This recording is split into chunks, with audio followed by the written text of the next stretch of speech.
Assalamu alaikum students. I am Khadija Shkil from Department of Computer Science, Superior College, Wazirabad, affiliated with UC University, Faisalabad. Welcome to the lecture number 3 of Computer Science, Computer Organization and Assembly Language. In this lecture, we will discuss about the assembly language, assembler, what hardware and software do I need, relation with assembly language, portability, virtual machine concept, data representation, registers and types of registers. First of all, assembly language.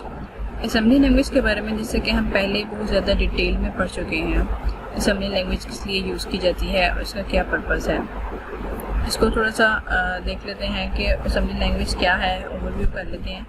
ये computer programming language है, एक low level programming language है जिसमें हम mnemonics को use करते हैं या कीवर्ड्स को यूज़ करते हैं. अब आपको पता है कि ये किस लिए जो है वो फर्स्ट लेक्चर में हम इसको डिटेल में डिस्कस कर चुके हैं कि किस लिए इस लैंग्वेज को डेवलप किया गया है और हमें इसको लर्न करने की क्यों ज़रूरत है. क्योंकि ये हमें डीप लर्निंग प्रोवाइड करती है. किसी भी सॉफ्टवेयर और हार्डवेयर की डिटेल में जाने के लिए, किसी भी सॉफ्टवेयर और हार्डवेयर से इंटरेक्ट करने के लिए हमें फैसिलिटी प्रोवाइड करती है कि हम इजीली इसके साथ अंडरस्टैंडिंग कर सकें. ऑप्टिमाइजेशन प्रोवाइड करती है, टाइम मैनेज करती है, टास्क को जो है वो ऑप्टिमाइज़ करती है. किसी भी एम्बेडेड प्रोग्रामिंग के लिए इसको हम यूज़ कर सकते हैं और ये हमारे कोर्स की रिक्वायरमेंट भी है. इसको डायग्रामेटिकली देख लेते हैं कि जब हार्डवेयर होता है और उसमें ह्यूमन जो है हाई लेवल लैंग्वेज के साथ जस्ट इंटरेक्ट करता है, तो असेंबली लैंग्वेज किस तरह से दरमियान में काम करती है. ह्यूमन जो प्रोग्रामर है वो हाई लेवल के लैंग्वेज के साथ वर्किंग परफॉर्म करता है. High level language further compilers को यूज़ करते हुए असेंबली कोड के अंदर कन्वर्ट होती है. ठीक है, कंपाइलर्स आपको पता है कि कंपाइलर क्या करते हैं, इनका काम ये होता है एज अ होल सारे कोड को, सोर्स कोड को ऑब्जेक्ट कोड के अंदर कन्वर्ट करते हैं. जैसे ही हाई लेवल लैंग्वेज से सोर्स कोड ऑब्जेक्ट कोड के अंदर कन्वर्ट हुआ, असेंबली कोड के अंदर कन्वर्ट होता है. असेंबली कोड फर्दर किसी भी असेंबलर को यूज़ करते हुए उसे ऑब्जेक्ट फाइल के अंदर जिसमें जो कंटेन करती है सोर्स कोड को, उसमें कन्वर्ट कर देता है. अब जब हमारे पास ऑब्जेक्ट फाइल के अंदर सोर्स कोड फाइल आ जाती है, देन अब ज़रूरत होती है कि कोई ना कोई उसको लिंकिंग फाइल्स प्रोवाइड की जाए, यानी लाइब्रेरी फाइल्स उसके साथ अटैच की जाएं. लिंकर ये यहाँ पर ये काम करता है कि लाइब्रेरी फाइल्स को जो उसके साथ अटैच करने की ज़रूरत है, जिन फाइल्स को अटैच करने की ज़रूरत है, उनको लिंकर को यूज़ करते हुए इस कोड को, सोर्स कोड को मशीन कोड के अंदर कन्वर्ट कर देता है. ये मशीन कोड इस वक्त हार्डवेयर कम्प्लीटली अंडरस्टैंड कर सकता है, क्योंकि मशीन कोड कौन सा है, ज़ीरोज़ एंड वंस के फॉर्म में होता है. हार्डवेयर कम्प्लीटली ज़ीरोज़ और वन के फॉर्म में डाटा को अंडरस्टैंड कर सकता है. तो यहाँ पर हमें असेंबलर की और असेंबली लैंग्वेज की ज़रूरत पड़ती है जब हमने हाई लेवल लैंग्वेज और हार्डवेयर की आपस में कम्युनिकेशन करवानी होती है. उस दौरान में हमें असेंबली लैंग्वेज की ज़रूरत होती है. हाई लेवल लैंग्वेज से पहले कंपाइलर के थ्रू असेंबली कोड जनरेट किए जाते हैं. असेंबली कोड में हम देख चुके हैं कि असेंबली कोड निमोनिक्स होते हैं. निमोनिक्स के होते हैं फॉर एग्जांपल ऐड. इसमें यहाँ पर ये असाइन किया जाता है कि किसी भी एक टास्क को परफॉर्म करने के लिए उसको एक स्पेसिफिक कोड असाइन कर दिया जाता है. जैसे कि किसी भी दो ऑपरेंड्स को ऐड करना है तो ADD ऐड इस काम के लिए महसूस कर दिया गया है. जबकि लोड करना है या सब्ट्रैक्शन करनी है तो इसके लिए SUB है. इसी तरह डिफरेंट टास्क परफॉर्म करने के लिए डिफरेंट कोड्स जो हैं वो असाइन कर दिए गए हैं, जिसके थ्रू हाई लेवल लैंग्वेज से असेंबली कोड के अंदर ट्रांसलेशन की जाती है. उसके बाद असेंबलर्स को यूज़ करते हुए ऑब्जेक्ट फाइल के अंदर सोर्स कोड बना दी जाती है और देन लिंकर लाइब्रेरी फाइल्स को लिंक करते हुए मशीन कोड के अंदर ट्रांसलेट कर देता है. अब यहाँ पे ये जो मशीन कोड है, हार्डवेयर उसको इजीली अंडरस्टैंड कर सकता है. अब बात यह है कि असेंबलर क्या चीज़ है. अगर हम कंपाइलर के बारे में देखें तो कंपाइलर को हम देख चुके हैं कि कंपाइलर क्या चीज़ होती है. कंपाइलर के एक ऐसा प्रोग्राम होता है जिसके थ्रू जो हाई लेवल लैंग्वेज को लो लेवल लैंग्वेज के अंदर कन्वर्ट करता है, एज अ होल कन्वर्ट करता है, ठीक है, और उसके एक सोर्स कोड बनाकर अपने पास रख देता है। हमें जब फर्दर ज़रूरत हो तो हम दोबारा से उस कोड को एग्जीक्यूट कर सकते हैं। अब असेंबलर क्या चीज़ है? असेंबलर जो है, assembler is a program that convert source program from assembly language to machine language. अब इसने प्योरली वर्क करना है तो असेंबली लैंग्वेज के लिए वर्क करना है, जिसका काम ये है असेंबली लैंग्वेज को मशीन लैंग्वेज के अंदर ट्रांसलेट करना। Optionally generates a source listing file with, ये सारे काम को प्रोसेस करते हुए ये कुछ लिस्टिंग फाइल्स को जनरेट करता है। लिस्टिंग फाइल के साथ साथ ये इन चीज़ों को जनरेट करता है जिसमें लाइन नंबर्स हैं, यानी किस प्रॉपर लाइन नंबर के ऊपर ये इंस्ट्रक्शन को फॉलो किया जाएगा, कौन से वाले मेमोरी एड्रेसेस को यूज़ किया जाएगा, सोर्स कोड के स्टेटमेंट क्या होंगे, सोर्स कोड कौन सा होगा और उसके अंदर स्टेटमेंट कौन सी इम्प्लीमेंट की जा रही होंगी, cross reference listing of symbols कौन सी होंगे, यानी किन सिंबल्स को हमने क्रॉस रेफरेंसिंग के तौर पर यूज़ करेंगे, यानी किसी एक सिंबल को किसी चीज़ को रिप्रेजेंट करने के लिए यूज़ किया जा सकता है, या फिर वेरिएबल्स कौन से इसके अंदर यूज़ किए जाएंगे। जब असेंबलर असेंबली लैंग्वेज को मशीन लैंग्वेज के अंदर कन्वर्ट करता है तो इन चीज़ों के बारे में सारी डिटेल अपने पास सेव करता है। जब हम असेंबली लैंग्वेज से सोर्स कोड में से को मशीन कोड के अंदर कन्वर्ट करते हैं तो इस पर्पस के लिए असेंबलर दो तरह के हैं।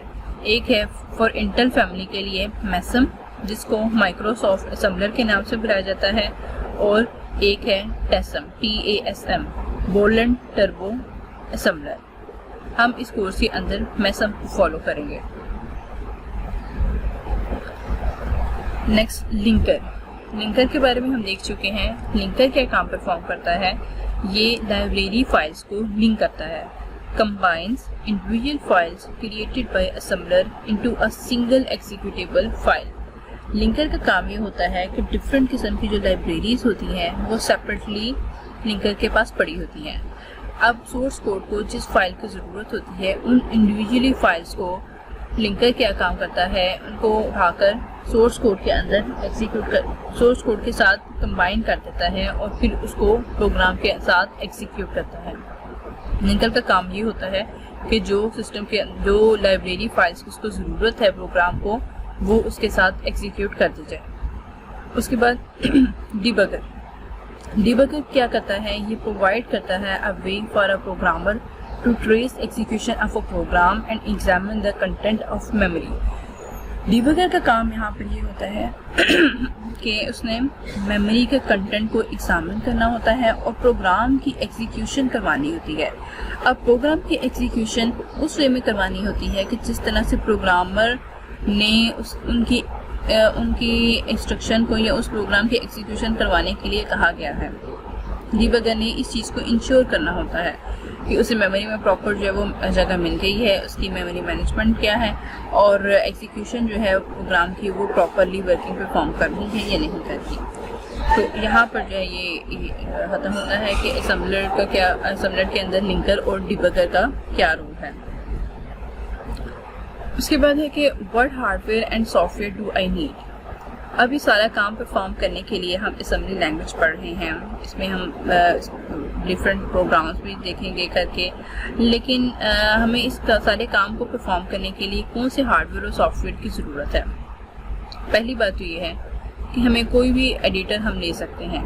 एडिटर आपको पता है जिसके अंदर हम प्रोग्राम को लिख सकेंगे, राइट कर सकेंगे, एडिट कर सकेंगे। कोई भी एक सिंपल टेक्स्ट एडिटर हो सकता है, नोटपैड भी हो सकता है, माइक्रोसॉफ्ट विंडोज़ एडिटर भी हो सकता है, या कोई सा भी आप एडिटर यूज़ करके प्रोग्राम को राइट कर सकते हैं। इसका पर्पस सिर्फ यही है कि प्रोग्राम को राइट करना। उसके बाद असेंबलर जो यूज़ करेंगे वो मैसन को यूज़ करेंगे, माइक्रोसॉफ्ट वालों का असेंबलर यूज़ करेंगे। देन लिंकर की बात आती है तो लिंकिंग परफॉर्म करने के लिए अगर तो हम 16 बिट के साथ वर्किंग परफॉर्म कर रहे हों तो link.exe के नाम से फाइल को यूज़ किया जाता है, लिंकर को यूज़ किया जाता है। और अगर 32 बिट को यूज़ कर रहे हों तो link32.exe के लिंकर को यूज़ किया जाता है। जब डिबगर की बात करें तो मैसम जो है वो सप्लाई करता है 16 bit name code code view को प्रोवाइड करता है डिबगिंग परफॉर्म करने के लिए, जबकि टेसम जो है वो टर्बो डिबगर को प्रोवाइड करता है डिबगिंग को परफॉर्म करने के लिए। सो हम यहाँ पर यूज़ करेंगे तो मेसन यूज़ करेंगे, कोड व्यू यूज़ करेंगे debugger. For 32-bit Windows console program preferred debugger is Microsoft studio MS-Dev.exe part of Microsoft C++। जब हम 32-bit विंडोज़ कंसोल प्रोग्राम के ऊपर वर्क कर रहे हों तो उसके लिए हमें माइक्रोसॉफ्ट स्टूडियो की ज़रूरत होगी। Next, what type of program will I create. अब हमने सॉफ्टवेयर तो बना लिया, सॉफ्टवेयर तो अंडरस्टैंड कर लिया कि हम इसके अंदर कौन कौन से सॉफ्टवेयर को यूज़ करेंगे, लेकिन what type of program will I create, किस तरह के प्रोग्राम जो है यहाँ पर क्रिएट किए जाएंगे। अगर तो देखें, हम बात कर चुके हैं कि अगर 16-bit के ऊपर काम कर रहे हैं, 16-bit रियल एड्रेस मोड है, तो उसमें हम रन करेंगे MS-DOS एमुलेटर को रन करेंगे, और 32-bit अगर प्रोटेक्टेड मोड है तो उसके अंदर हम माइक्रोसॉफ्ट विंडोज़ को यूज़ करेंगे, जिसके थ्रू डिस्प्ले किया जा सकता है टेक्स्ट और ग्राफिक्स को। लेकिन हम यहाँ पर जो है वो क्रिएट करेंगे 16-bit प्रोग्राम के साथ हम डील करेंगे, 32 के साथ 32-bit प्रोटेक्टेड मोड नहीं यूज़ करेंगे। हम MS-DOS एमुलेटर भी यूज़ कर सकते हैं। ओके, अब relationship with assembly language. Assembly language का बाकी लैंग्वेज से क्या रिलेशनशिप है, असेंबली लैंग्वेज का मशीन लैंग्वेज के साथ क्या रिलेशन है, relation with machine language. Machine language हमें पता है कि सिस्टम जो है या प्रोसेसर जो है हार्डवेयर हमारा इजीली अंडरस्टैंड कर लेता है, डायरेक्टली अंडरस्टैंड कर लेता है। असेंबली लैंग्वेज, जबकि असेंबली लैंग्वेज जो है वो हमारी कंसिस्ट कर रही होती हैं डिफरेंट निमोनिक्स के ऊपर, डिफरेंट जो है वो स्टेटमेंट्स के ऊपर कंसीडर कर रही होती हैं। फॉर एग्जांपल, जैसे मैं पहले बात हो चुकी है, ऐड जो है ADD ऐड कीवर्ड को यूज़ किया जाता है 2 ऑपरेंड्स को ऐड करने के लिए, मूव मीन उसकी लोकेशन को चेंज करने के लिए, सब्ट्रैक्ट मीन सब्ट्रैक्ट करने के लिए, कॉल मीन किसी फंक्शन को या वेरिएबल को कॉल करने के लिए। ठीक है, तो असेंबली लैंग्वेज को हम जो है डिफरेंट निमोनिक्स के साथ यूज़ करते हैं, जबकि assembly language has 1-to-1 relationship with machine language. अब ये मशीन लैंग्वेज के साथ 1-to-1 रिलेशनशिप कैसे है कि इसके लिए हर निमोनिक के लिए एक सेपरेट कोड जनरेट कर दिया गया है। ऐड के लिए एक सेपरेट कोड है, मूव के लिए एक सेपरेट कोड है, सब के लिए भी सेपरेट कोड है, और कॉल के लिए भी सेपरेट कोड है। जब हम इनमें से किसी भी निमोनिक्स को कॉल करते हैं प्रोग्राम के अंदर, तो उसके अगेंस्ट उसके रिलेशनशिप में जो मशीन लैंग्वेज का कोड है उसको कॉल कर दिया जाता है, जिसके थ्रू इनकी प्रोग्रामिंग परफॉर्म हो जाती है। तो यहाँ पर हम कह सकते हैं कि मशीन लैंग्वेज का असेंबली लैंग्वेज के साथ 1-to-1 रिलेशनशिप है, जबकि C++ और Java relation with assembly language. High level language का असेंबली लैंग्वेज के साथ क्या रिलेशन है। High level language such as C++ and Java have one-to-many relationship with assembly and machine language। जब हम हार्डवेयर की हाई लेवल लैंग्वेज की बात करते हैं तो यहाँ पर हमारे पास वैरायटी ज़्यादा आ जाती है, तो इस वजह से इनका जो रिलेशनशिप होता है, चाहे वो मशीन लैंग्वेज है चाहे वो असेंबली लैंग्वेज है, उसमें 1-to-many रिलेशनशिप होता है। कोई भी स्पेसिफिक रिलेशनशिप नहीं होता कि किसी एक काम के लिए एक ही कोड को यूज़ किया जाए, बल्कि मल्टीपल चीज़ को यूज़ किया जा सकता है, इसलिए ये 1-to-many रिलेशनशिप है। Next, portability. पोर्टेबिलिटी से क्या मुराद है। पोर्टेबल होता है कि हमने एक जगह से दूसरी जगह किसी चीज़ को लेकर जाना। A language whose source program can be compiled and run on a wide variety of computer system is said to be portable। एक ऐसी लैंग्वेज जिसका सोर्स प्रोग्राम तो कंपाइल हो सकता है और रन हो सकता है किसी भी वैरायटी ऑफ कंप्यूटर सिस्टम के ऊपर, उसको हम पोर्टेबल कहेंगे। पोर्टेबल तो पहले तो ये बात होगी कि पोर्टेबल चीज़ किसको कहते हैं, एक जगह से जो दूसरी जगह इजीली जा सके। लेकिन जब हम सॉफ्टवेयर की बात करें तो सॉफ्टवेयर में बात ये आ जाती है कि किसी भी सिस्टम के ऊपर उस चीज़ को उसको अप्लाई किया जा सके। एक ऐसा सोर्स प्रोग्राम है जिसको हमने कंपाइल किया और उसको कहीं और कंपाइल किया और उसको रन हम किसी और जगह पे कर रहे हैं, तो उसको हम और वो दूसरे सिस्टम के ऊपर रन भी हो जाता है, तो उसको हम पोर्टेबल कहेंगे। A C++ program should compile and run on just about any computer unless it makes specific reference to library function under a single operating system। अब अगर C++ प्रोग्राम की बात की जाए तो C++ का प्रोग्राम भी ऐसा होता है, ये भी कहीं पर कंपाइल किया जा सकता है और रन किया जा सकता है किसी भी सिस्टम के ऊपर, अनलेस कि हमें कुछ लाइब्रेरी फंक्शन की ज़रूरत ना हो कि जो किसी भी एक सिंगल ऑपरेटिंग सिस्टम में मौजूद हैं। अगर तो वो किसी एक ऑपरेटिंग सिस्टम के ऊपर डिपेंड कर रही हैं, उसकी लाइब्रेरी फंक्शंस पे डिपेंड कर रही हैं, तो ये बात अलग है। लेकिन अदरवाइज C++ का प्रोग्राम किसी भी दूसरे कंप्यूटर के ऊपर चल जाएगा, रन हो जाएगा आफ्टर कंपाइलेशन। जब जावा की बात की जाए तो Java language can compile program on any computer system.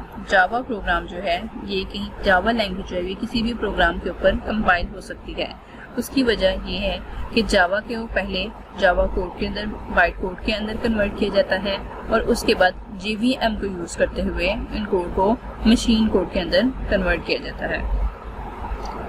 Assembly language की बात की जाए तो असेंबली लैंग्वेज के अंदर पोर्टेबिलिटी का कोई कॉन्सेप्ट नहीं है, क्योंकि इसमें ये सिस्टम डिपेंडेंट होती है।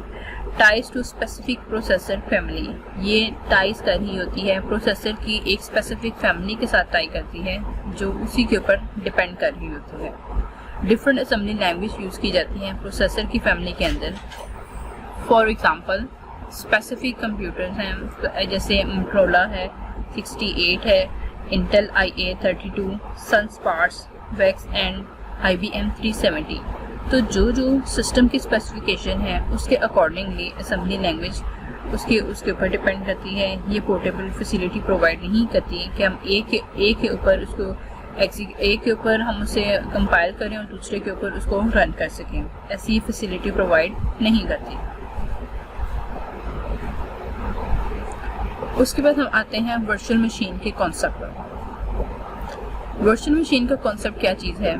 वर्चुअल मशीन को अंडरस्टैंड करने से पहले हम ये देख लेते हैं कि इंटरप्रिटेशन एंड ट्रांसलेशन क्या चीज़ है। अगर आपके पास कोई भी दो लैंग्वेज हों, फॉर एग्जांपल लैंग्वेज 1 जो है, अगर आपके पास दो लैंग्वेजेस हैं, लैंग्वेज 0 है और लैंग्वेज 1 है। As a language L1 program is running, each of its instruction could be decoded and executed by a program written in language L0. The L1 program began running immediately, but each instruction has to be decoded before it can execute. अगर आपके पास कोई L1 programme इस वक्त run कर रहा है जिसकी instruction को डीकोड करना है और प्रोग्राम के थ्रू किसी भी दूसरी लैंग्वेज L0 को यूज़ करते हुए एग्जीक्यूट करना है, तो जो L1 प्रोग्राम है वो अपनी एग्जीक्यूशन को, अपनी रनिंग को जो है वो कंटिन्यू करेगा इमीडिएटली और हर इंस्ट्रक्शन को डीकोड करता जाएगा और देन एग्जीक्यूट करता जाएगा। इसको हम इंटरप्रिटेशन कहते हैं। लेकिन अगर हमने ट्रांसलेशन करनी हो तो जो इंटायर L1 प्रोग्राम है उसको हम कन्वर्ट करेंगे किसी भी L2 प्रोग्राम के अंदर by using L0 program specifically design for this purpose. फिर then a resulting L0 program could be executed directly on the computer hardware। तो हमारे पास जो L0 प्रोग्राम है ये डायरेक्टली कंप्यूटर हार्डवेयर के ऊपर इम्प्लीमेंट हो जाएगा या रन हो जाएगा। ये दोनों डिफरेंस है इंटरप्रिटेशन और ट्रांसलेशन के अंदर। जब हमने किसी लैंग्वेज को दूसरी लैंग्वेज के अंदर इंटरप्रेट करना होता है या फिर ट्रांसलेशन करना होता है, तो क्या इन दोनों के दरमियान डिफरेंस होता है। वर्चुअल मशीन की बात करें तो वर्चुअल मशीन में क्या है कि हम rather than thinking purely in term of languages, इसके अंदर हम वर्चुअल मशीन के कॉन्सेप्ट को देखते हैं। वर्चुअल मशीन को हम VM1 से भी रिप्रेजेंट करते हैं और VM0 से भी रिप्रेजेंट करते हैं। VM1 जो है फॉर एग्जांपल लैंग्वेज 1 को रिप्रेजेंट कर रहा है और VM0 जो है वो लैंग्वेज 0 को रिप्रेजेंट कर रहा है कि एक लैंग्वेज दूसरी लैंग्वेज के अंदर किस तरह से इंटरप्रेट हो सकती है या फिर हम उसको ट्रांसलेशन के थ्रू कन्वर्ट कर सकते हैं। अब इस डायग्राम में वर्चुअल मशीन के कॉन्सेप्ट को 5 लेवल्स के अंदर डिस्प्ले किया गया है। ज़ीरो लेवल पे डिजिटल लॉजिक यूज़ होते हैं जो नियर टू हार्डवेयर होता है। लेवल 1 के ऊपर माइक्रो आर्किटेक्चर है, लेवल 2 पर इंस्ट्रक्शन सेट है, लेवल 3 पर operating system, level 4 assembly language and level 5 high level language. यानी ये सारा चीज़ इस वर्चुअल मशीन के कॉन्सेप्ट में दिखाई गई है कि हार्डवेयर और हाई लेवल लैंग्वेज आपस में किस तरह कम्युनिकेट करती हैं। ये इन 5 लेवल्स में ये वर्किंग परफॉर्म करती हैं।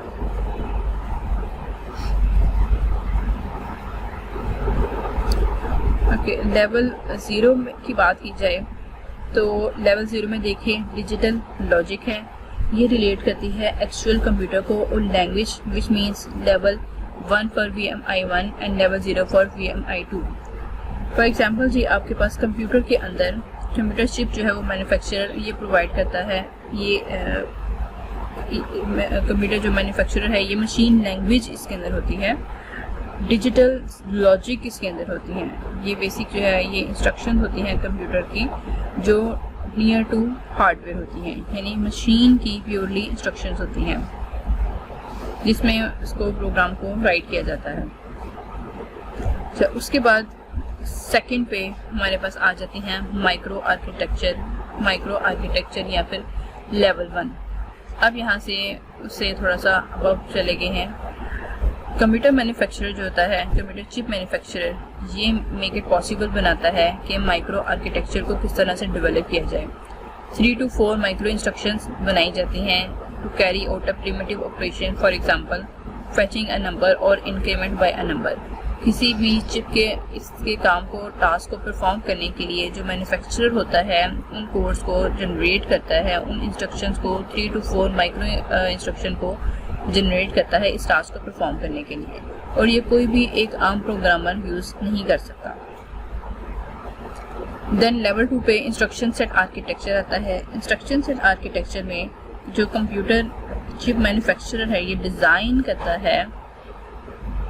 डिज़ाइन करता है इनटू प्रोसेसर को, और instruction set to be used and carry to be that can be used to carry out basic operations such as move, add and multiply. These are called the conventional machine language.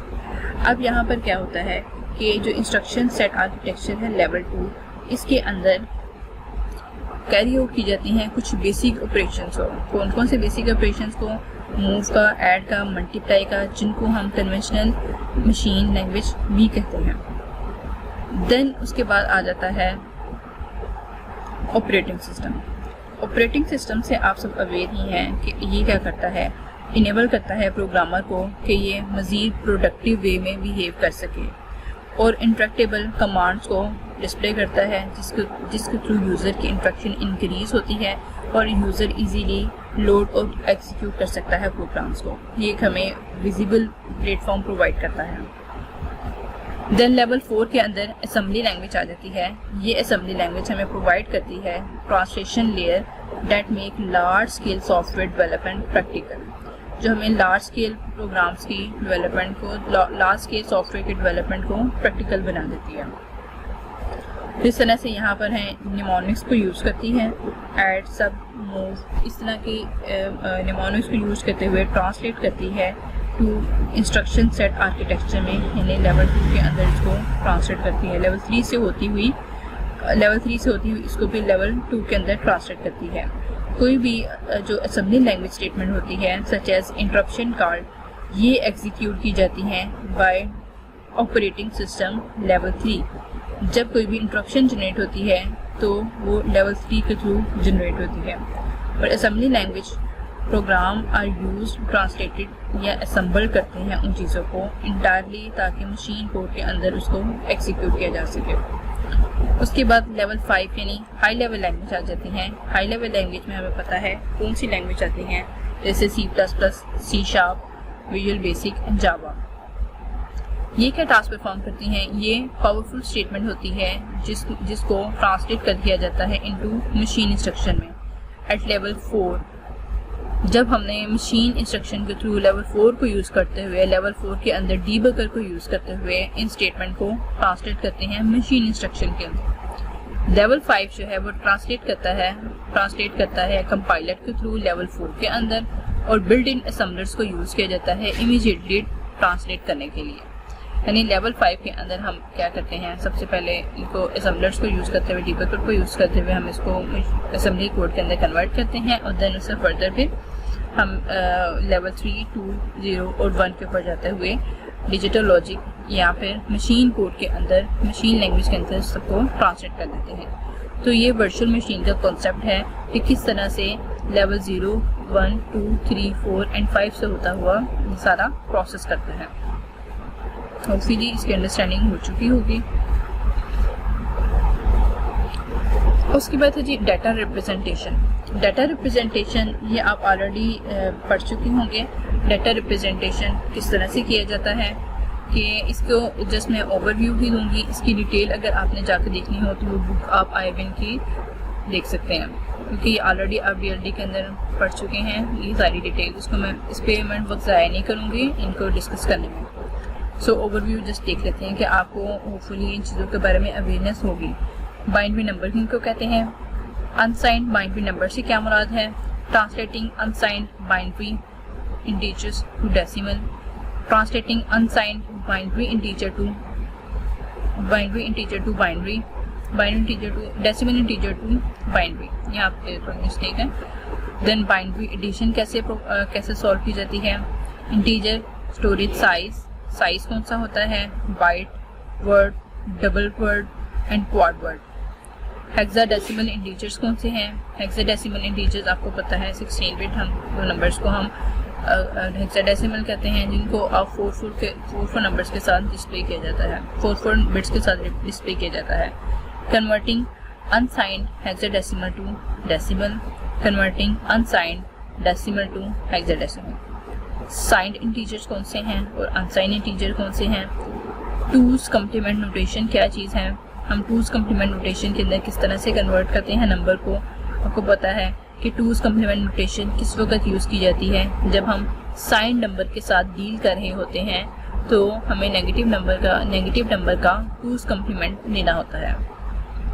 और character की storage कहाँ पर होती है, हमें पता है कि आस्की जो है स्कीम यूज़ की जाती है नंबर्स को कन्वर्ट करने के लिए। सो ये है डाटा रिप्रेजेंटेशन। इसको अगर आपने डिटेल में जाना हो तो आप आयरविन की बुक से डिटेल में जा सकते हैं। Then word representation.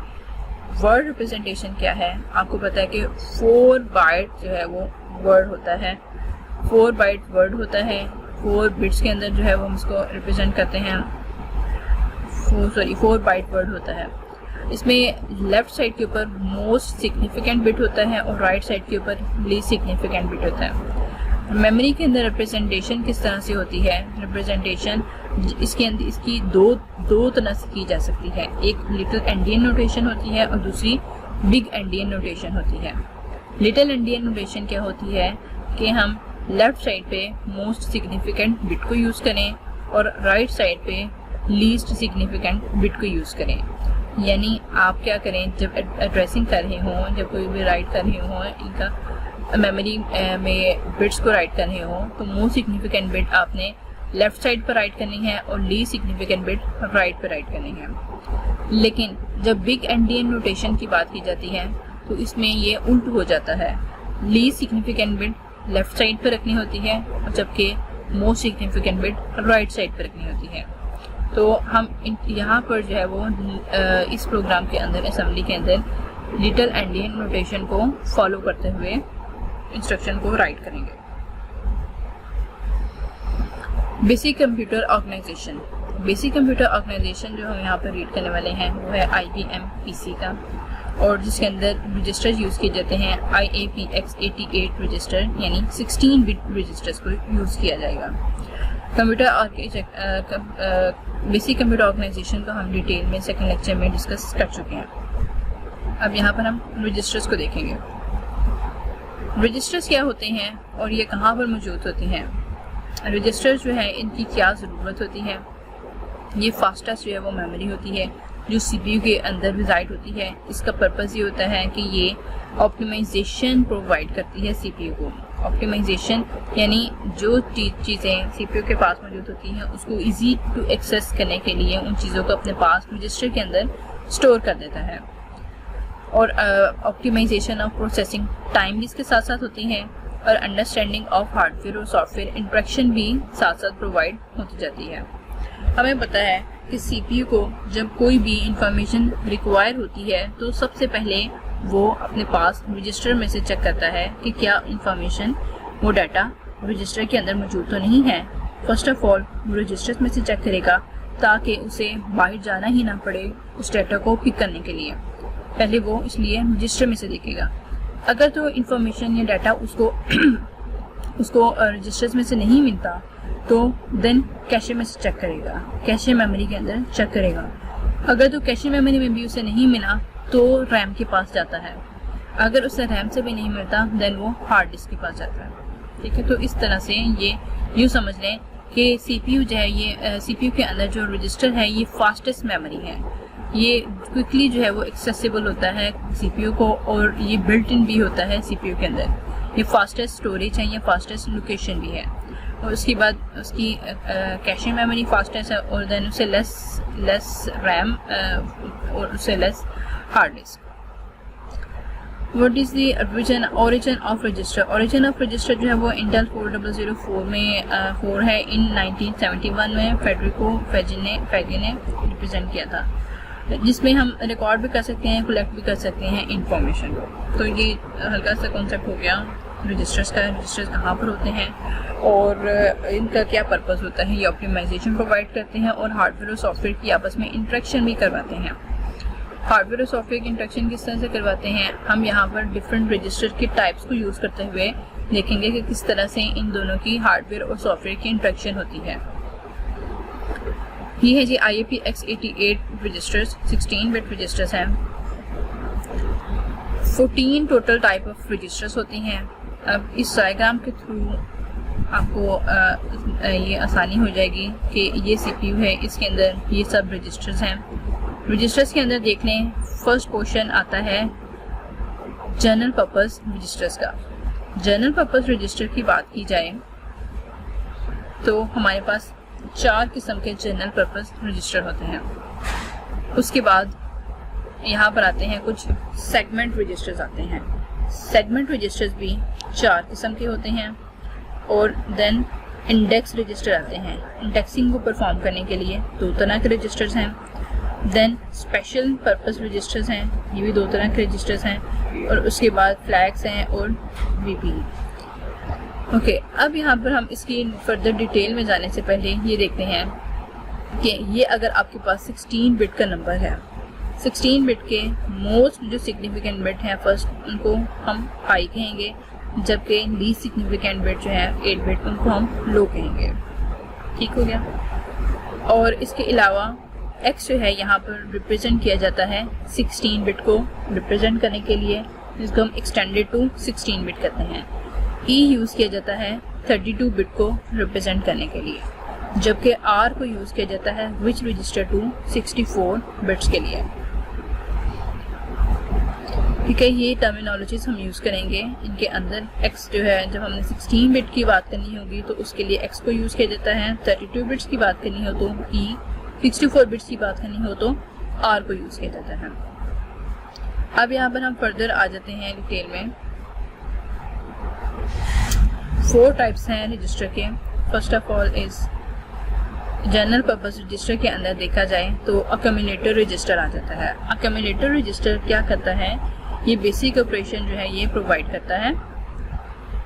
Accumulator register का ये काम होता है, इसका फंक्शन ये है मैथमेटिकल और लॉजिकल ऑपरेशंस को परफॉर्म करना।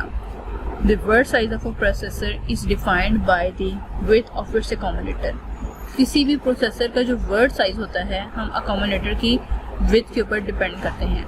अगर तो अक्यूमुलेटर जो है वो 16 बिट का यूज़ हो रहा है तो वर्ड जो है माइक्रो प्रोसेसर का ये भी, इसमें भी 16 बिट्स ही यूज़ किए जाएंगे। अ 32 bit processor has an accumulator of 32 bits. कोई भी अगर 32 बिट का प्रोसेसर है तो अक्यूमुलेटर भी उसका 32 बिट का होगा। ये डिपेंड करता है कि प्रोसेसर का साइज़ क्या है। अगर तो 32 बिट है तो 32 बिट होगा, अगर 16 बिट है तो 16 बिट होगा। इसमें देखें, इसकी रिप्रेजेंटेशन के लिए AH में हाई बिट्स हैं और ये लो बिट्स हैं।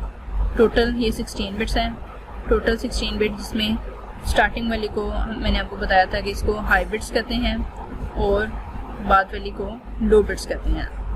ठीक है, most significant bit, first most significant bit को हाई अक्यूमुलेटर हाई कहते हैं, हाई और AL कहते हैं हम लीस्ट सिग्निफिकेंट बिट को।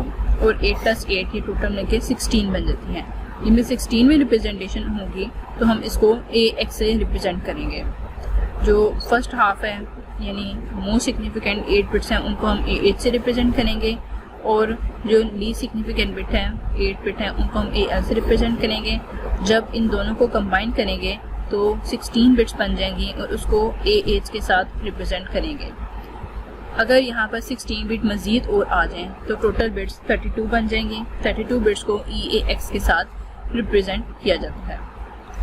ठीक है, यहाँ पर भी CPU में इसी तरह से दिखाया गया है। अक्यूमुलेटर रजिस्टर है AH और ये कम्बिनेशन होता है हर यहाँ पे।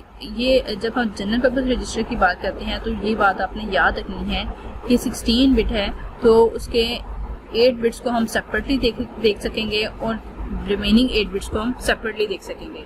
यानी हम उसको डिवाइड कर सकते हैं लो लेवल के ऊपर और हाई, लो और हाई के ऊपर। ओके, उसके बाद है जी हमारे पास आ जाते हैं base register.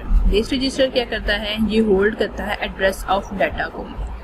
Address of data को इससे पहले ये देख लें, ये यहाँ पर राइट किया गया है A है और AX है। AX means extended to 16 bit, EAX means extended to 32 bits और RAX means rich register to 64 bit. यानी ये 16 बिट को रिप्रेजेंट कर रहा है, 32 बिट को और ये 64 बिट को। बेस रजिस्टर होल्ड करता है एड्रेस ऑफ द डाटा को। इसमें भी इसी तरह से हम रिप्रेजेंटेशन कर सकते हैं। B रिप्रेजेंट कर रहा है 8 बिट्स को, BX रिप्रेजेंट कर रहा है 16 बिट्स को, EBX for 32 bits, RBX for 64 bits. Pointer base या इंडेक्स रजिस्टर का क्या काम होता है, ये एड्रेस ऑफ ऑपरेंड को सेव करता है। जैसे हम जब हाई लेवल लैंग्वेज के अंदर फॉर लूप के साथ काम करते हैं तो आपको पता है कि हर एक की इंडेक्सिंग जो है वो चेंज होती जाती है। जैसे ही फॉर लूप इम्प्लीमेंट होता है नेक्स्ट लूप के ऊपर जाता है तो उसकी डाटा की वैल्यू चेंज होती है। जीरोइंग एलिमेंट इन एन अरे ऑफ 10 एलिमेंट्स, अगर हमने 10 एलिमेंट में से कोई जीरोइंग एलिमेंट करना हो तो उसकी इंडेक्सिंग जो है वो साथ साथ चेंज होती जाएगी। Location to be zero changed every iteration, तो उसकी हर आइट्रेशन के साथ, फॉर एग्जांपल अगर 10 का लूप लगा हुआ है तो हर आइट्रेशन के साथ उसकी वैल्यू भी जीरो करता जाएगा। और इसके अलावा इंडेक्स रजिस्टर जो है वो यहाँ पर इंडेक्स रजिस्टर को यूज़ किया जाता है अननोन मेमोरी की लोकेशन के लिए भी यूज़ किया जाता है। किसी भी हमने अननोन मेमोरी को लोकेट करना हो तो उसको फाइंड आउट करने के लिए भी इंडेक्स रजिस्टर को यूज़ किया जाता है। यानी अगर आपने कोई पर्टिकुलर वर्ड जो है वो देखना हो कि मेमोरी की किस जगह के ऊपर है तो हम उसके लिए भी इसको यूज़ कर सकते हैं। Do not need to explicitly code each iteration separately, हमें सेपरेटली जो है वो इसकी आइट्रेशन को परफॉर्म नहीं करना पड़ता एक्सप्लिसिटली। और न्यूअर आर्किटेक्चर के अंदर इस चीज़ में डिस्टिंक्शन कर दी गई है, distinction between accommodator and index register has become vacuum. यानी इसमें जो है वो डिफ़िकल्ट हो गया है कि अकोमोडेटर और इंडेक्स जो है वो क्या वर्किंग परफॉर्म कर रहे हैं। इसमें इसको डिफ्रेंशिएट करना थोड़ा मुश्किल हो गया और इसके उनके स्पेशलाइज्ड बिहेवियर मौजूद भी हैं। ओके, उसके बाद हमारे पास आ जाता है काउंटर। काउंटर रजिस्टर कौन से होते हैं, इसमें ये काउंट करते हैं यूजिंग लूप्स को यूज़ करते हुए जो है वो काउंटिंग परफॉर्म कर रहे होते हैं। और जैसे कि फॉर लूप इम्प्लीमेंट होता है या कोई भी लूप इम्प्लीमेंट होता है, इसमें हम आइट्रेशन वगैरह दे देते हैं और उसके अकॉर्डिंगली ये काउंटिंग को परफॉर्म करता है। इसके भी हम डिफरेंट वे में रिप्रेजेंट कर सकते हैं। CX रिप्रेजेंट करता है 16 बिट्स को क्योंकि, और उसके बाद ECX रिप्रेजेंट करता है 32 बिट्स को और RCX 64 बिट्स को रिप्रेजेंट करता है। देन डाटा जो है वो डाटा रजिस्टर होल्ड करता है डाटा फॉर आउटपुट पे जब हमने डाटा को डिस्प्ले करवाना होता है तो DX यहाँ पर डाटा जो है वो रजिस्टर यूज़ किया जाता है mainly for to display output. D represent करता है 8 बिट्स को, DX for 16 bits, EDX for 32 bits and RDX for 64 bits. उसके बाद हमारे आ जाते हैं सेगमेंट रजिस्टर्स। सेगमेंट रजिस्टर में 4 तरह के रजिस्टर है। कोड सेगमेंट है, डेटा सेगमेंट है, स्टैक सेगमेंट है और एक्स्ट्रा सेगमेंट है। ये 4 तरह के सेगमेंट्स आ जाते हैं। कोड सेगमेंट में क्या होता है, ये होल्ड करता है कोड सेगमेंट को, किसी भी जो कोड इम्प्लीमेंट किया जा रहा है उसके कोड को मेंशन करता है, उसके कोड सेगमेंट को डिस्कस करता है। डाटा सेगमेंट जो है वो होल्ड करता है address of the data segment.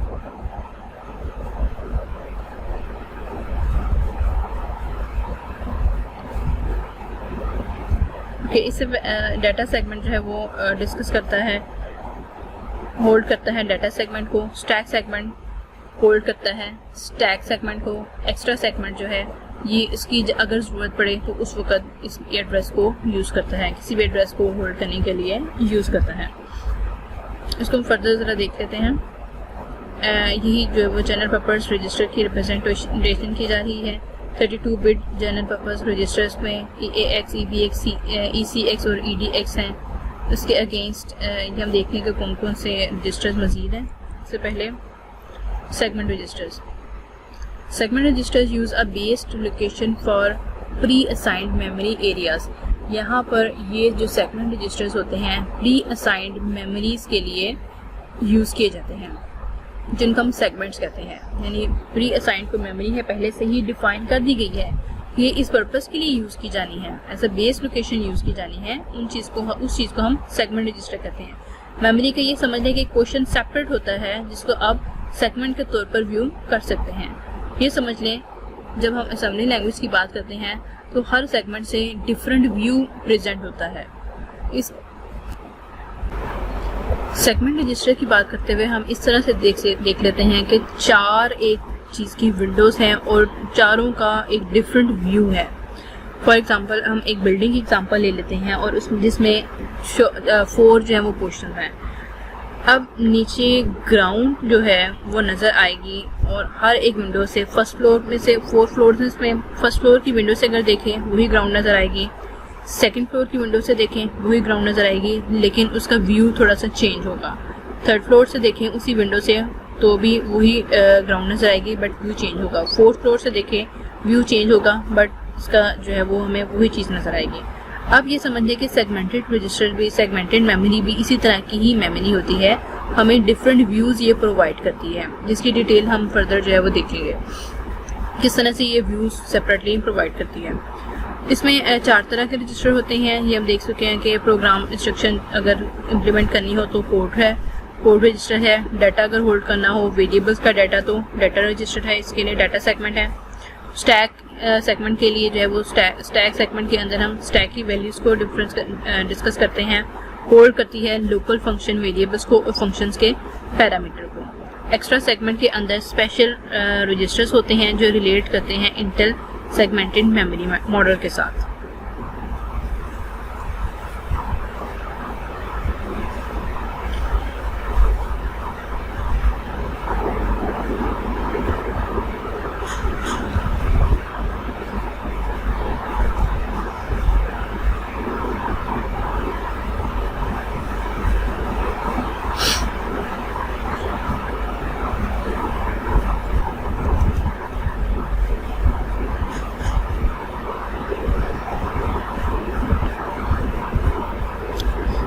उसके बाद आ जाता है हमारे पास सोर्स इंडेक्स। सोर्स इंडेक्स इसको कहते हैं, इंडेक्स रजिस्टर आ जाते हैं। इंडेक्स रजिस्टर किसको कहते हैं, पॉइंट करता है सोर्स ऑपरेंड को, यानी सोर्स जिस जगह से आ रहा है उसके ऑपरेंड को रिप्रेजेंट करता है। और डेस्टिनेशन इंडेक्स क्या करता है, डेस्टिनेशन के ऑपरेंड को पॉइंट आउट करता है कि किसके अंदर जाकर डाटा को सेव करना है। ठीक है, डेस्टिनेशन के डाटा डेस्टिनेशन ऑपरेंड कौन सा होगा। सोर्स इंडेक्स को SI से रिप्रेजेंट किया जाता है और डेस्टिनेशन इंडेक्स को DI से रिप्रेजेंट किया जाता है। देन स्पेशल पर्पस रजिस्टर्स आ जाते हैं। स्पेशल पर्पस रजिस्टर IP है और SP है। IP रजिस्टर कौन सा है, होल्ड करता है, IP register hold the next instruction to be executed. IP के अंदर हमेशा से नेक्स्ट इंस्ट्रक्शन जो एग्जीक्यूट की जानी होती है उसकी इंफॉर्मेशन होती है। स्टैक पॉइंटर में किस तरह, स्टैक पॉइंटर में क्या होता है, पॉइंट करता है current top of stack. Stack के अंदर इस वक्त जो currently top of the list जो डाटा पड़ा होता है उसको ये पॉइंट आउट करता है। जो सबसे टॉप के ऊपर डाटा पड़ा होगा उसको स्टैक के रिप्रेजेंटेशन करने के लिए SP को यूज़ किया जाता है। उसके बाद फ्लैग रजिस्टर्स आ जाते हैं। फ्लैग रजिस्टर जो है वो होल्ड करते हैं current status of the program. अब यहाँ पर फ्लैग रजिस्टर के अंदर डिफरेंट मज़ीद जो है वो रजिस्टर्स को यूज़ किया जाता है और हर एक जिनके स्टेटस के ऊपर डिपेंड करता है कि कंप्यूटर का इस वक्त प्रोग्राम का स्टेटस क्या है। इसकी डिटेल हम फर्दर देखते हैं कि इसके अंदर फ्लैग रजिस्टर के अंदर मज़ीद कौन से रजिस्टर हैं जो हमें हेल्प कर रहे होते हैं किसी भी प्रोग्राम के स्टेटस को चेक करने के लिए। उसके बाद BP बेस पॉइंटर रजिस्टर्स आ जाते हैं, base of the top of the stack, जिसमें बेस होती है टॉप ऑफ द स्टैक। इन चीज़ों को अंडरस्टैंड कर लें। स्टैक पॉइंटर और बेस पॉइंटर क्या चीज़ है कि पूरा एक ये स्टैक बना हुआ है। अब स्टैक के सबसे ऊपर वाले खाने में क्या कौन सा वेरिएबल पड़ा हुआ है, क्या डाटा पड़ा हुआ है, उस चीज़ को रिप्रेजेंट करने के लिए तो SP मौजूद है, लेकिन जो बेस है उसकी स्टैक की उसको देखने के लिए कि उसकी बेस क्या चीज़ है, BP इस चीज़ की फैसिलिटी प्रोवाइड करता है।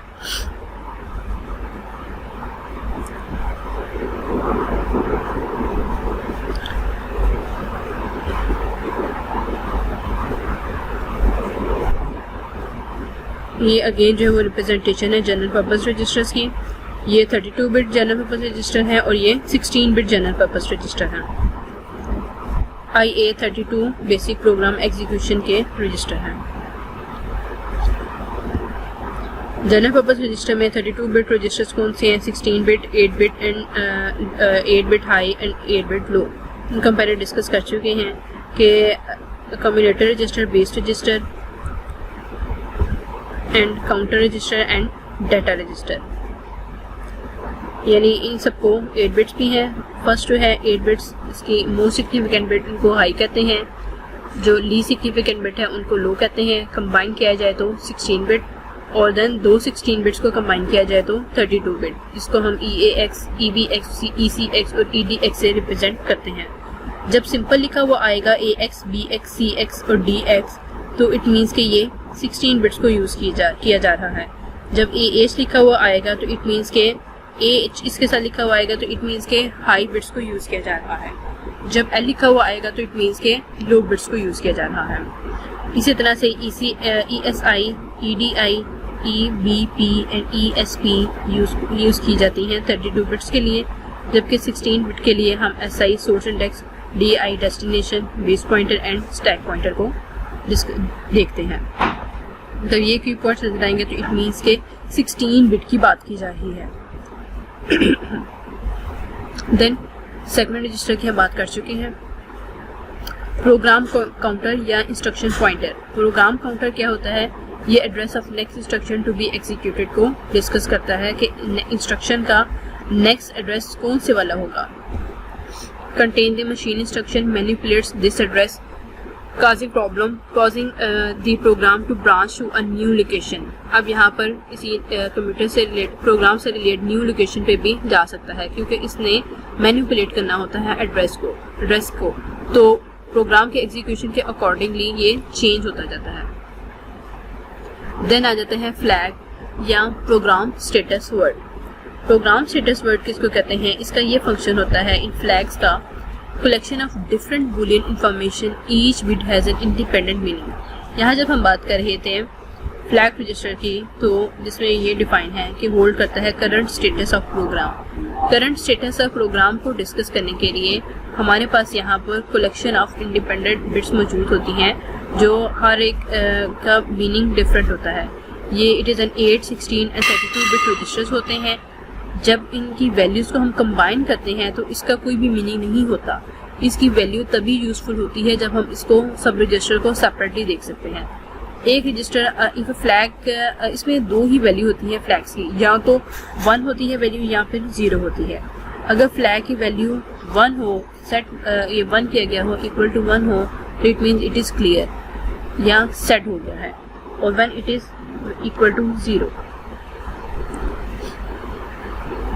ओके, इसके बाद है जी कंट्रोल फ्लैग। कंट्रोल फ्लैग यहाँ पर क्या काम करता है, individual bits can be set to control the CPU's operation.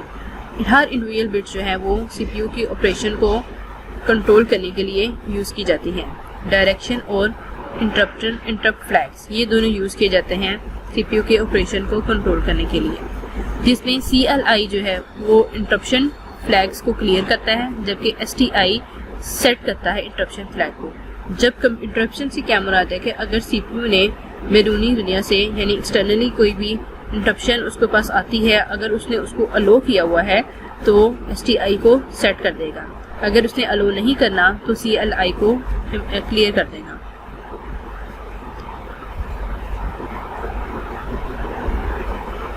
Next है फ्लैग या प्रोग्राम स्टेटस वर्ड में। The status flag reflect the outcome of arithmetic and logical operation perform by CPU. Status flag represent कर रहा होता है, क्या represent करता है कि सीपीयू की रिप्रेजेंट करता है outcome of arithmetic and logical operation जो सीपीयू ने परफॉर्म करने हैं। इनमें देख लेते हैं कि डिफरेंट कौन से रजिस्टर्स हैं फ्लैग्स के अंदर। सिंपल 8 बिट फ्लैग रजिस्टर्स हैं। The flag register reflects the outcome of arithmetic and logical operation performed by CPU. C जिसमें रिप्रेजेंट करता है कैरी को, O रिप्रेजेंट करता है ओवरफ्लो को, P रिप्रेजेंट करता है पैरिटी को, D रिप्रेजेंट करता है डायरेक्शन फ्लो को, Z means zero flag, I means interruption flag, E mean auxiliary carry, S mean sine flag. इनको हम फर्दर जो है वो डिटेल में देखते हैं।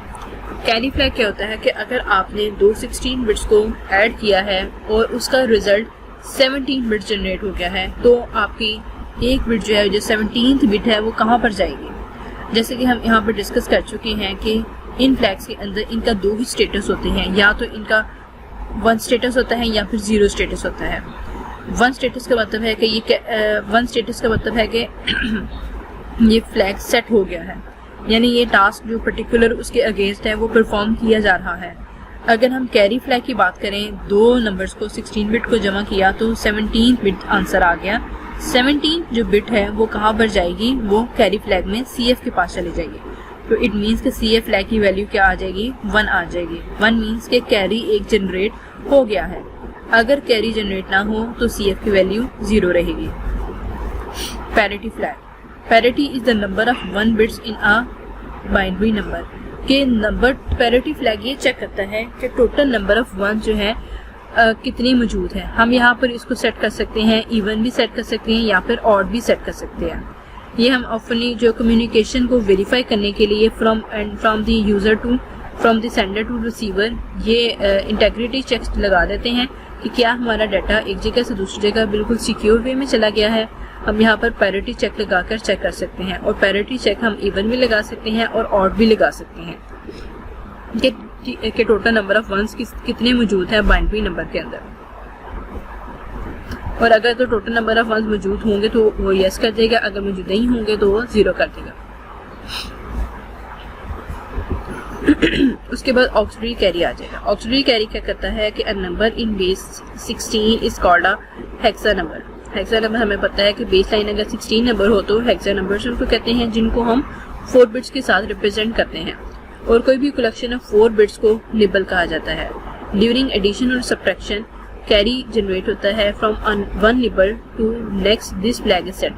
जब हम निबल्स के दरमियान एडिशन या सब्ट्रैक्शन परफॉर्म करते हैं तो उसके दरमियान अगर कोई भी कैरी जनरेट होता है तो उसकी इंफॉर्मेशन ऑक्सिलरी कैरी के अंदर सेव होती है। अगर कैरी जनरेट हो गया तो ऑक्सिलरी कैरी की वैल्यू 1 हो जाएगी। पहले जो हमने डिस्कस किया कैरी को, वो सिंपल जब हम एडिशन परफॉर्म कर रहे थे उसकी डिटेल को ऐड करता है, जबकि ऑक्सिलरी कैरी डील करता है निबल्स के साथ।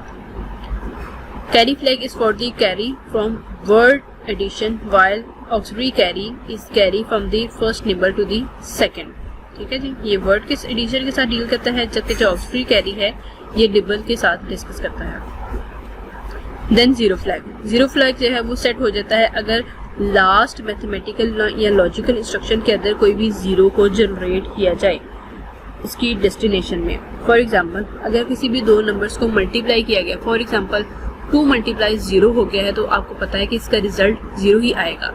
तो इट मीन्स कि जो मैथमेटिकली जो इंस्ट्रक्शन है इसने क्या जनरेट किया, 0 जनरेट किया, तो हमारे पास जीरो फ्लैग की वैल्यू 1 आ जाएगी। यानी 0 फ्लैग सेट हो जाएगा। साइन फ्लैग इसको यूज किया जाता है साइन नंबर्स को रिप्रेजेंट करने के लिए इनटू 2 कॉम्प्लीमेंट के अंदर, किसी भी कंप्यूटर के अंदर। Most significant bit of a negative number in this representation is 1 and for a positive number it is 0। Sign bit of last mathematical sign bit जो है वो लास्ट मैथमेटिकल या लॉजिकल का क्या था उसको रिप्रेजेंट करने के लिए हम साइन फ्लैग को यूज करते हैं।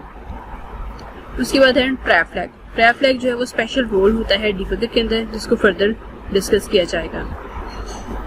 Interrupt flag. इंटरप्ट फ्लैग क्या काम करता है, ये प्रोसेसर को इनसाइड या आउटसाइड से इंटरप्शन अलो करता है। अगर तो इसे इंटरप्शन जो है अगर प्रोसेसर ये फैसिलिटी प्रोवाइड कर रहा है कि एक्सटर्नली उसको कोई डिस्टर्ब करते, कोई इंटरप्शन जनरेट करे, तो ये अलो कर देता है, इसको सेट कर देता है। अगर इसको अलो ना करे कि इंटरप्शन अगर वो नहीं करवाना चाहता, तो उसको इस फ्लैग को जो है वो ऑन कर देता है। Sometimes the programmer doesn't want a particular task to be interrupted, so that interruption can be zeroed for this time. अगर क्या वो कह रहा है कि प्रोग्रामर जो है वो does not want a particular task to be interrupted, अगर इंटरप्शन उसे नहीं चाहिए, ठीक है, तो इंटरप्शन फ्लैग की वैल्यू इस वक्त क्या हो जाएगी, 0 हो जाएगी। अगर प्रोग्रामर जो है वो इंटरप्शन चाहता है इस वक्त, तो फ्लैग की वैल्यू इस वक्त 1 हो जाएगी।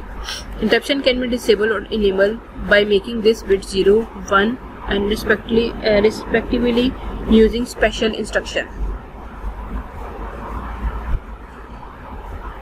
उसके बाद डायरेक्शन फ्लैग। डायरेक्शन फ्लैग है specifically related to string instruction. Specially ये जो है वो स्ट्रिंग इंस्ट्रक्शन के साथ डील करता है। This flag tells whether the current operation has to be done from bottom to top level of block, या टॉप से बॉटम लेवल ऑफ ब्लॉक में इम्प्लीमेंट किया जा रहा है, ठीक है। D0 जो है वो रिप्रेजेंट करता है from bottom to top level of block को, और D1 रिप्रेजेंट करता है top to bottom of block को। Then overflow flag. Overflow flag जो है वो is set during the signed arithmetic, यानी एडिशन और सब्ट्रैक्शन के दौरान में ओवरफ्लो फ्लैग की इम्प्लीमेंटेशन होती है। When the sign of the destination changes unexpectedly, जब आपकी ऑपरेशन परफॉर्म कर रहे हैं एडिशन का या सब्ट्रैक्शन का, और साइन कोई भी जो है वो चेंज हो जाता है, तो उसकी वैल्यू जो है वो ओवरफ्लो फ्लैग के पास मौजूद होती है। The actual process sets the overflow flag whenever the carry into most significant bit is different from the carry out of the most significant bit. यानी एक्चुअल जब प्रोसेस हो रहा है कैरी की, whenever the carry into the most significant, इसकी value जो है वो अगर डिफरेंट होगी, तो इट मीन्स के ओवरफ्लो फ्लैग इस वक्त सेट हो जाएगा, यानी साइन चेंज हुआ है तो इसकी वैल्यू सेट हो जाएगी। उसके बाद आते हैं कुछ जनरल इंस्ट्रक्शन फॉर्मेट्स आते हैं कि अब हम ये बात करते हैं यहाँ पर निमोनिक्स वगैरह की। निमोनिक्स हमें पता है कि असेंबली लैंग्वेज के अंदर निमोनिक्स को रिप्रेजेंट किया जाता है। जब हम उसमें प्रोग्राम के अंदर यूज़ करते हैं, कुछ जनरल इंस्ट्रक्शन फॉर्मेट होता है। एक तो इंस्ट्रक्शन होती है कि आपने क्या इम्प्लीमेंट करवाना है, एक होता है कि आपने किस जगह से इम्प्लीमेंट करवाना है और किस लोकेशन के ऊपर स्टोर करना है। इसके लिए जो है वो स्पेशल जनरल इंस्ट्रक्शन फॉर्मेट है। इंस्ट्रक्शन सबसे पहले इंस्ट्रक्शन आती है, फिर डेस्टिनेशन रजिस्टर आता है या डेस्टिनेशन आएगा, और फिर कॉमा के बाद सोर्स आएगा। या हम इसको रिप्रेजेंट कर सकते हैं, यूज़ कर सकते हैं इंस्ट्रक्शन और जस्ट डेस्टिनेशन, ये इंस्ट्रक्शन और जस्ट सोर्स, ठीक है। ये जनरल इंस्ट्रक्शन फॉर्मेट है असेंबली का। Then instruction group. Instruction group की बात करें तो 4 तरह के यहाँ पे इंस्ट्रक्शन ग्रुप हैं। एक डाटा मूवमेंट इंस्ट्रक्शंस है, अरिथमेटिक या लॉजिकल इंस्ट्रक्शंस हैं, program control instruction and then special instruction. Data movement. Data movement में क्या होता है कि डाटा मूवमेंट के अंदर हम डाटा को एक जगह से दूसरी जगह मूव करने के लिए यूज़ करते हैं। फॉर एग्जाम्पल हमारे पास असेंबली कोड है मूव AX, BX। हमने यहाँ पर देख चुके हैं कि AX की जगह पर क्या है, ये AX में ये डेस्टिनेशन है और ये BX है। इस पूरी लाइन का मतलब है कि डाटा को मूव कर दो फ्रॉम BX टू AX, क्योंकि ये सोर्स है और देन डेस्टिनेशन है। आमतौर पर होता है क्या है, हम हाई लेवल लैंग्वेज में डेस्टिनेशन जो है वो बाद में लिखते हैं, जब डेस्टिनेशन जो है वो इस तरफ राइट होती है, राइट साइड पर राइट होती है, जबकि यहाँ पर जो असेंबली लैंग्वेज है उसमें इंस्ट्रक्शन के बाद डेस्टिनेशन राइट होती है, यानी BX में से डाटा उठाकर AX में मूव कर देना है। LDA रिप्रेजेंटेड फॉर लोड 0 2 3 4, यानी अकोमोडेटर के अंदर जो है वो लोड कर दो 0 3 2 3 4 के डाटा को। अरिथमेटिक एंड लॉजिकल इंस्ट्रक्शन के अंदर क्या है, इसके अंदर एडिशन, सब्ट्रैक्शन, मल्टीप्लिकेशन और डिवीजन एंड लॉजिकल इंस्ट्रक्शंस को फॉलो किया जाता है, लाइक लॉजिक एंड प्रोग्राम की लॉजिक, एंड को, और को, एक्सऑर को और कॉम्प्लीमेंट को। फॉर एग्जांपल एंड परफॉर्म कर दिया जाए 1 2 3 4 का, यानी सोर्स में से उठाकर AX के साथ जो भी डाटा पड़ा हुआ है उसके साथ एंड परफॉर्म कर दिया जाए। 0 5 3 4 के साथ एंड परफॉर्म कर दिया जाए जो BX के अंदर पड़ा हुआ है, और एड BX कॉमा ब्रैकेट में 1 2 0 0, इट मीन्स के इस एड्रेस के ऊपर अगर ब्रैकेट है तो यहाँ पर इसको ये एड्रेस को रिप्रेजेंट कर रही है। इस ब्रैकेट में से जो डाटा पड़ा हुआ है उसको BX के साथ ऐड कर दिया जाए। सिमिलरली 1 2 3 4 एड्रेस के अंदर जो डाटा पड़ा हुआ है उसको AX के अंदर ऐड कर दिया जाए। Then program control instruction. Program control instruction को कंपेयर करने के लिए यूज किया जाता है। CMP is use for compare. 0 को कंपेयर कर दिया जाए AX की वैल्यू के साथ, ठीक है। अगर तो ये वैल्यू इक्वल होगी तो jump not equal to, jump अगर तो इक्वल नहीं होगी तो जंप कर जाए 1 2 3 4 एड्रेस के ऊपर, यानी यहाँ इस तरह से प्रोग्राम के इंस्ट्रक्शन को कंट्रोल किया जाता है। स्पेशल इंस्ट्रक्शन होती है CLI क्लियर करता है इंटरप्शन फ्लैग को, जबकि STI इंटरप्शन फ्लैग को सेट कर देता है, यानी कि इंटरप्शन जो है वो इस वक्त हो सकती है और इंटरप्शन नहीं हो सकती CLI के थ्रू। ठीक है, ये यहाँ तक का आज का लेक्चर था। Thank you so much.